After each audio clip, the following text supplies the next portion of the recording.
Hello friends, welcome to Bismi Samayal. இன்னைக்கு வீடியோல ரொம்பவே யூஸ்ஃபுல்லான ரொம்ப பிராக்டிகலான கிச்சன் டிப்ஸ் மற்றும் வீட்டு குறிப்புகள் தான் பார்க்க போறோம். இதுல நான் சொல்லிருக்க ஒவ்வொரு டிப்ஸுமே உங்களுக்கு 100% வொர்க் அவுட் ஆகும். உங்களோட டெய்லி வேலைகளை சீக்கிரமா முடிக்கிறதுக்கு ஹெல்ப்ஃபுல்லாவும் இருக்கும். என்னென்ன டிப்ஸ்னு பார்க்கிறதுக்கு முன்னாடி நம்ம சேனலை நீங்க புதுசா பார்க்கறீங்கன்னா மறக்காம Subscribe பண்ணிக்கோங்க. இப்போ நம்ம ஃபர்ஸ்ட் டிப் என்னங்கறத பார்க்கலாம். நம்ம சாம்பார் ரசத்துக்கெல்லாம் சைட் டிஷ் வந்து உருளைக்கிழங்கு வறுவல் பண்ணுவோம் இல்லையா? இந்த உருளைக்கிழங்கு வறுவல் வந்து நிறைய பேருக்கு கிறிஸ்பியாக இருக்க மாட்டேங்குதுன்னு சொல்கிறீங்க. அப்படியே கிறிஸ்பியாக இருந்தாலும் கூட சூடாக இருக்கும்போது கிறிஸ்பியாக இருக்கும். இதுவே நம்ம வந்து லஞ்ச் பாக்ஸ்லலாம் பேக் பண்ணி கொடுத்து அனுப்பிட்டோம் அப்படின்னா ஆறுனதுக்கப்புறமா ஒன்றோட ஒன்று ஒட்டிக்கிட்டு ரொம்ப சாஃப்டாக சொதன்னு இருக்கும்.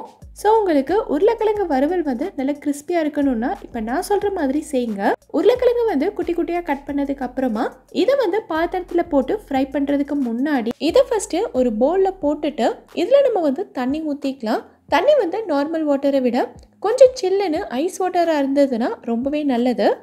இப்போது இதில் நம்ம கட் பண்ணி வச்சுருக்க உருளைக்கிழங்கை போட்டு நல்லா அலசி எடுத்துக்கலாம். இந்த தண்ணியிலேயே நம்ம அலசும் போது இந்த உருளைக்கிழங்கோட மேல் பகுதியில் இருக்கிற மாவு பொருட்கள் எல்லாமே இந்த தண்ணியிலேயே போயிடும். ஸோ அதுக்கப்புறமா நீங்கள் எடுத்து வறுவல் பண்ணிங்க அப்படின்னா உருளைக்கிழங்கு வந்து நல்லா கிறிஸ்பியாக வரும். இந்த அளவுக்கு நல்லா அலசினதுக்கு அப்புறமா நான் உருளைக்கிழங்கை வெளியில் எடுத்துக்கிறேன். அப்படி இல்லைன்னா இதுலேயே நீங்கள் வந்து ஒரு 5 நிமிஷத்துக்கு போட்டு ஊற விட்டுறலாம். எல்லாத்தையும் எடுத்ததுக்கப்புறமா பார்த்தீங்கன்னா இந்த பாத்திரத்தோட அடியில் வெள்ளையாக ஒரு லேயரே படிஞ்சிருக்கும். அதே மாதிரி நீங்கள் வறுவல் பண்ணும்போது இந்த உருளைக்கிழங்கோடையே மஞ்சத்தூள், மிளகாத்தூள், உப்பெல்லாம் சேர்க்குறத விட வெறுமனே இதை ஃபஸ்ட்டு எண்ணெயில் போட்டு நல்லா ரோஸ்ட் பண்ணிவிட்டு உருளைக்கிழங்கு வந்து ஒரு பாதி அளவுக்கு வெந்ததுக்கு அப்புறமா நீங்கள் வந்து மஞ்சத்தூள், மிளகாத்தூள், உப்பெல்லாம் சேர்த்து ஃப்ரை பண்ணிங்கன்னா ரொம்ப சூப்பராக வரும். ஸோ இந்த மாதிரி ஒரு தடவை ட்ரை பண்ணி பார்த்துட்டு எனக்கு கமெண்ட்டில் சொல்லுங்கள். இந்த டிப் உங்களுக்கு யூஸ்ஃபுல்லாக இருந்ததுன்னா வீடியோக்கு ஒரு லைக் கொடுங்க. இப்போ நம்ம அடுத்த டிப் என்னங்கிறத பார்க்கலாம். பெரியவங்க, வயசானவங்க எல்லாருக்குமே இந்த ஊசியில் நூல் கோக்குறதுங்கிறது கொஞ்சம் கஷ்டமான வேலை தான். நல்லா கான்சன்ட்ரேட் பண்ணி தான் கோக்கணும். அவ்வளோ ஈஸியாக கோக்க முடியாது. இல்லை நம்ம வீட்டில் வேறு யாராவது இருக்காங்க அப்படின்னா அவங்களோட உதவியை தான் நம்ம எப்போவுமே கேட்குற மாதிரி இருக்கும். 50-60 வயசில் இருக்கிற யாராக இருந்தாலும் எவ்வளோ திக்கான நூலாக இருந்தாலும் சரி ஒரு 5 செகண்டில் டக்குன்னு கோர்த்து முடிச்சிடலாம். எப்படிங்கிறத பார்க்கலாம். உங்கள் வீட்டில் இருக்கிற தேங்காய் எடுத்துக்கோங்க. தேங்காவை நம்ம யூஸ் பண்ண போகிறதில்ல, இதில் இருக்கக்கூடிய நாரை தான் யூஸ் பண்ண போகிறோம். இதில் பார்த்தீங்கன்னா நல்ல திக்கான நார், மெல்லிசான நார்னு நிறைய இருக்கும். உங்கள் ஊசிக்கு ஏற்ற மாதிரி நீங்கள் வந்து நார் எடுத்துக்கோங்க. ஊசியோட ஓட்டை வந்து ரொம்ப சின்னதாக தான் இருக்கும் இல்லையா? ஸோ அதுக்கேற்ற மாதிரி கொஞ்சம் மெல்லிசான நாராக பார்த்து எடுத்துக்கோங்க. இந்த நாரை வந்து லைட்டாக நெகத்தை வச்சு கேட்டிங்க அப்படின்னா இன்னும் மெல்லிசாவும் ஃப்ளெக்சிபிளாகவும் இருக்கும். இப்போ இதை வந்து நம்ம 2 மடக்கிக்கலாம். இப்போது இந்த நாரை நம்ம ஊசி வழியாக விட்டு கோர்த்துக்கலாம். நூல் வந்து ஸ்டிஃபாக இல்லாததுனால நமக்கு கோர்க்கிறதுக்கு கொஞ்சம் கஷ்டமாக இருக்கும். அந்த பக்கம் இந்த பக்கம் போகும். ஆனால் இந்த நார் வந்து ஸ்டிஃபாக இருக்கிறதுனால டக்குனே கோர்த்துடலாம். இப்போது இந்த நாரில் நம்ம கோர்க்க வேண்டிய நூலை உள்ளே விட்டு இழுத்துக்கலாம். இதை வீடியோவில் பார்க்கும்போது உங்களுக்கே புரியும்னு நினைக்கிறேன். இப்போ அடுத்து இந்த நாரை மட்டும் நம்ம வெளியில் இழுத்துட்டோம் அப்படின்னா நூல் வந்து ஊசியில் ஈஸியாக கோர்த்துரும். உங்கள் வீட்டில் இருக்கிற பெரியவங்களுக்கு நீங்கள் இந்த டிப்பை சொல்லிக் கொடுங்க. உங்களுக்கு ரொம்பவே உதவியாக இருக்கும். ஸோ இந்த டிப் உங்களுக்கு பிடிச்சிருந்தா நம்ம சேனலை Subscribe பண்ணிக்கோங்க. இப்போ நம்ம அடுத்த டிப் என்னங்கிறத பார்க்கலாம். எல்லார் வீட்லேயுமே கண்டிப்பாக ப்ரெஷர் குக்கர் இருக்கும். ஸோ ஒரு சில நேரங்களில் பார்த்தீங்கன்னா இந்த குக்கர்லேருந்து நமக்கு சரியாகவே விசில் வராது. ஸோ இதுக்கு என்ன காரணம்னு பார்த்தீங்கன்னா நம்ம சமைக்கும் போது சில சமயங்களில் பருப்பு தண்ணியெல்லாம் வெளியில் வந்து தெரிக்கும், ஃபுட் பார்ட்டிகல்ஸ் எல்லாம் வெளியில் வரும் இல்லையா? ஸோ அது ஃபுல்லாகவே இந்த குக்கரோட வெயிட்டில் சேர்ந்து ஃபுல்லாக அடைச்சிக்கும். ஸோ ஒவ்வொரு தடவை யூஸ் பண்ணி முடிச்சிட்டுமே இதை நம்ம ப்ராப்பராக க்ளீன் பண்ணணும். இந்த வெயிட்டை பார்க்கும்போதே உங்களுக்கு தெரியும் எவ்வளோ அழுக்கு இருக்குன்னு. இதை வந்து நம்ம தனித்தனியாக கலட்டி எடுத்துக்கலாம். லைட்டாக திருப்பினாலே ஈஸியாக வந்துடும். இந்த பவுலில் நான் வந்து சுடு தண்ணி எடுத்திருக்கேன். நல்லா கொதிக்கிற தண்ணியாக தான் எடுத்திருக்கேன். கூடவே வந்து ஒரு 1/2 டீஸ்பூன் அளவுக்கு நம்ம சமையலுக்கு யூஸ் பண்ணுற ஆப்ப சோடா சேர்த்துருக்கேன்.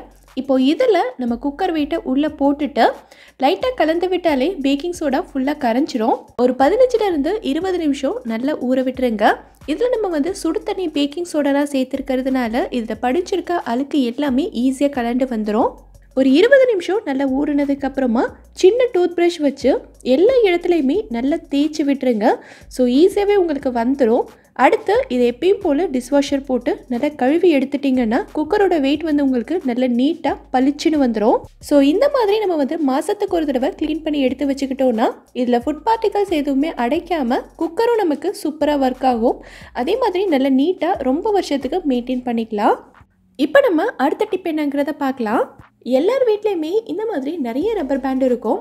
நம்ம ஏதாவது மளிகை சாமானோ இல்லை மற்ற பொருட்களோ வாங்குகிறோம் அப்படின்னா மீதி இருக்கிறத பாக்கெட்லேயே வச்சு இந்த ரப்பர் பேண்டை போட்டு அப்படியே கட்டி வச்சுருவோம். என்ன ஒரு பிரச்சனைனா இந்த மாதிரி ரப்பர் பேண்ட் எல்லாமே கொஞ்சம் நாள் ஆனதுக்கப்புறமா ஒன்றோடு ஒன்று ஒட்டிக்கிட்டு கையில் தொட முடியாத மாதிரி ரொம்ப பிசு பிசுன்னு இருக்கும். அடுத்து நம்ம யூஸ் பண்ண முடியாமல் அப்படியே கீழே தான் தூக்கி போடுவோம். ஸோ எவ்வளோ நாள் ஆனாலும் சரி இந்த மாதிரி ரப்பர் பேண்ட் எல்லாம் ஒன்றோடு ஒன்று ஒட்டவே கூடாது, கொஞ்சம் கூட பிசு பிசுன்னு ஆகக்கூடாது. அப்படின்னா இதுக்கு நம்ம யூஸ் பண்ண போகிறது பார்த்திங்கன்னா இந்த சிலிக்கா ஜெல் தான். இதை பார்க்கும்போதே நிறைய பேருக்கு தெரிஞ்சிருக்கும். நம்ம புதுசாக ஏதாவது ஹேண்ட்பேக் இல்லை ஸ்கூல் பேக் வாங்கும் போதோ செப்பல் ஷூஸ் எல்லாம் வாங்கும் போதோ அதுக்குள்ளே போட்டு தருவாங்க. இந்த சிலிக்கா ஜெல்லோட தன்மை என்ன அப்படின்னா அந்த இடத்துல ஏதாவது ஒரு ஈரப்பதம் இருந்தது அப்படின்னா அதை கம்ப்ளீட்டாக உறிஞ்சிட்டு அந்த இடத்தையே நல்லா ட்ரையாக வச்சுக்கும். அதுக்காக யூஸ் பண்ணுறது தான் இந்த சிலிக்கா ஜெல். இதை நம்ம ரப்பர் பேண்ட் வச்சுருக்க டப்பாவில் போட்டு வச்சுட்டோம் அப்படின்னா ரப்பர் பேண்ட் பிசு பிசுன்னு ஆகாது, நல்லா ட்ரையாகவே தான் இருக்கும். எவ்வளோ நாள் ஆனதுக்கப்புறமா நீங்கள் பார்த்தாலும் சரி எப்படி வச்சிங்களோ அப்படியே நல்ல ட்ரையாக ஒன்றோடு ஒன்று ஒட்டாமல் தனித்தனியாக இருக்கும். ஸோ ட்ரை பண்ணி பார்த்துட்டு எனக்கு கமெண்ட்டில் சொல்லுங்கள். இப்போ நம்ம அடுத்த டிப் என்னங்கிறத பார்க்கலாம். இங்கே நான் ஷூஸ் தான் எடுத்திருக்கேன். நல்ல வெயில் காலம் ஆரம்பிச்சிருச்சு. ஸோ குட்டீஸ் எல்லாமே ஸ்கூலுக்கு ஷூ போட்டுட்டு போனாங்க அப்படின்னா காலுக்குள்ளே ஃபுல்லாகவே நல்லா வேர்த்து வேர்த்து ஷூ ஃபுல்லாகவே நல்ல ஸ்மெல் வர ஆரம்பிச்சிரும். எந்த ஷூவாக இருந்தாலும் சரி பேட் ஸ்மெல் கொஞ்சம் கூட வராமல் நல்லா ஃப்ரெஷ்ஷாக இருக்கிறதுக்கு என்ன பண்ணணுங்கிறத பார்க்கலாம். இங்கே நான் டீ பேக் தான் எடுத்திருக்கேன். நம்ம டிப்டீக்கெல்லாம் யூஸ் பண்ணுவோம்ல அந்த பேக் தான். இது க்ரீன் டீயோடது. நான் வாங்கி ரொம்ப வருஷம் ஆயிடுச்சு, சுத்தமாக யூஸ் பண்ணவே இல்லை. ஸோ இப்போ வேஸ்ட்டாக தான் இருக்குது. ஸோ அதை யூஸ் பண்ணிக்க போகிறேன். நீங்களும் இந்த மாதிரி டீ பேக் தான் யூஸ் பண்ணணுங்கிற அவசியம் கிடையாது. நீங்கள் டெய்லி காலையில் டீ எல்லாம் போடுவீங்கள்ல, ஸோ வடிகட்டினதுக்கு அப்புறமா அந்த டீ தூளை ஒரு தடவை தண்ணியில் நல்லா கழுவி காய வச்சு நீங்கள் யூஸ் பண்ணிக்கலாம். ஸோ குட்டீஸ் ஸ்கூல் விட்டு வந்ததுக்கப்புறமா இந்த டீ பேக்கை நம்ம ஷூக்குள்ளே போட்டு வச்சிட்டோம் அப்படின்னா இது ஷூவில் இருக்கக்கூடிய பேட் ஸ்மெல் எல்லாத்தையுமே கம்ப்ளீட்டாக எடுத்துரும். ஸோ அடுத்த நாள் காலையில் ஸ்கூலுக்கு போகும்போது இந்த டீ பேக்கை மட்டும் வெளியில் எடுத்துட்டு எப்பயும் போல் ஷூவை மாட்டிக்கலாம். அடுத்து ஈவினிங் வந்ததுக்கப்புறமா இதை அப்படியே உள்ளே வச்சுக்கலாம். இதே மாதிரி நம்ம ஒவ்வொரு நாளும் செஞ்சுட்டு இருந்தோம் அப்படின்னா ஷூலேருந்து வரக்கூடிய பேட் ஸ்மெல் உங்களுக்கு சுத்தமாக வரவே வராது. ஷூக்கு மட்டும் இல்லை, ஷூ வச்சுருக்க கபோர்ட்லேயும் நீங்கள் இதே மாதிரி 2-3 டீ பேக்கை போட்டு வச்சுக்கிட்டீங்க அப்படின்னா ஷூ செப்பல்ஸ்லேருந்து வரக்கூடிய வேர்வை ஸ்மெல் உங்களுக்கு சுத்தமாக வராமல் இருக்கும். ஸோ கண்டிப்பாக ட்ரை பண்ணி பாருங்கள், இது ரொம்பவே யூஸ்ஃபுல்லாக இருக்கும். இப்போ நம்ம அடுத்த டிப் என்னங்கிறத பார்க்கலாம். நம்ம சமையலுக்கு புளியெல்லாம் கரைச்சி ஊற்றுனது போக மீதி அந்த நார் சக்கையெல்லாம் அப்படியே இருக்கும் இல்லையா? ஸோ இதுலேயும் நமக்கு கொஞ்சம் கொஞ்சம் புளி இருக்கும். இதை நம்ம அப்படியே வேஸ்ட்டாக கீழே தூக்கி போட்டுறாமல் வேறு எந்த விஷயத்துக்கு இதை யூஸ் பண்ணிக்கலாங்கிறத பார்க்கலாம். எல்லார் வீட்லேயுமே கண்டிப்பாக காப்பர் பாத்திரம் இருக்கும் இல்லையா? காப்பரில் டம்ளர், ஜக்கு இல்லை கிண்ணம் ஏதாவது ஒன்று இருக்கும். ஸோ அந்த காப்பர் பாத்திரத்தை க்ளீன் பண்ணுறதுக்கு தான் நம்ம இந்த புளியை யூஸ் பண்ண போகிறோம். என்கிட்ட அந்த மாதிரி எதுவுமே இல்லை. இந்த பாத்திரத்தோட அடியில் காப்பர் இருக்குது. ஸோ இதை நான் உங்களுக்கு க்ளீன் பண்ணி காட்டுறேன். ஃபர்ஸ்ட் நம்ம கொஞ்சமாக உப்பு தூவிக்கலாம். தோல் உப்பு இல்லை கல்லுப்பு எது வேணாலும் யூஸ் பண்ணிக்கலாம். இப்போது இந்த புளியை வச்சு இது ஃபுல்லாகவே நல்லா தேய்ச்சி விட்டுறலாம். இதை பார்க்கும்போதே உங்களுக்கு தெரியும் புளியும் உப்பும் பட்ட உடனேவே அந்த கலர் எப்படி மாறுது பாருங்கள். இது நான் அடுப்பில் வச்சு யூஸ் பண்ணிகிட்டு இருக்க பாத்திரம். அது மட்டும் இல்லாமல் ரொம்ப வருஷமாக யூஸ் பண்ணிகிட்டு இருக்கேன்றதுனால இதில் கரை எல்லாமே ரொம்ப ஸ்டெப்பான படிஞ்சிருக்கும். ஸோ கொஞ்சம் அழுத்தி தான் தேய்க்கணும். இதுவே டம்ளர், கிண்ணமாக இருந்துச்சுன்னா டக்குன்னு உங்களுக்கு பளிச்சுன்னு வந்துடும். இல்லை அப்படின்னா எல்லா பக்கமும் நல்லா தேய்ச்சி விட்டுட்டு இதை ஒரு 10 நிமிஷத்துக்கு நல்லா ஊற விட்டுருங்க. நல்லா ஊறினதுக்கு அப்புறமா இந்த கரை எல்லாமே உங்களுக்கு ஈஸியாக கலண்டு வரும். ஒரு 10 நிமிஷம் நல்லா ஊறினதுக்கு அப்புறமா நான் உங்களுக்கு தேய்ச்சி காட்டுறேன். எவ்வளோ ஈஸியாக போகுது பாருங்க. ஸோ முன்னாடி இருந்ததுக்கும் இப்போ இருக்கிறதுக்கும் உங்களுக்கு நல்லாவே டிஃப்ரென்ஸ் தெரியும்னு நினைக்கிறேன். அடுத்து இதை எப்பயும் போல் சோப் போட்டு நல்லா கழுவி எடுத்துகிட்டு வந்துடலாம். ஸோ பாத்திரம் எவ்வளோ பளிச்சுன்னு வந்திருக்கு பாருங்கள். நம்ம கரைச்சிட்டு வேஸ்ட்டாக கீழே தூக்கி போடக்கூடிய புளியை வச்சு தான் நான் இதை க்ளீன் பண்ணியிருக்கேன்.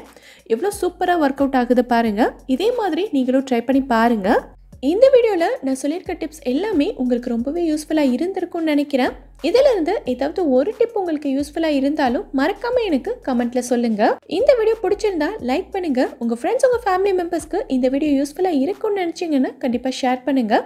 மறக்காமல் நம்ம பிஸ்மி சமையலுக்கு சப்ஸ்கிரைப் பண்ணிவிட்டு பக்கத்தில் இருக்கக்கூடிய பெல் ஐகானில் ஆப்ஷன் ஆலும் கிளிக் பண்ணுங்கள். தேங்க்யூ.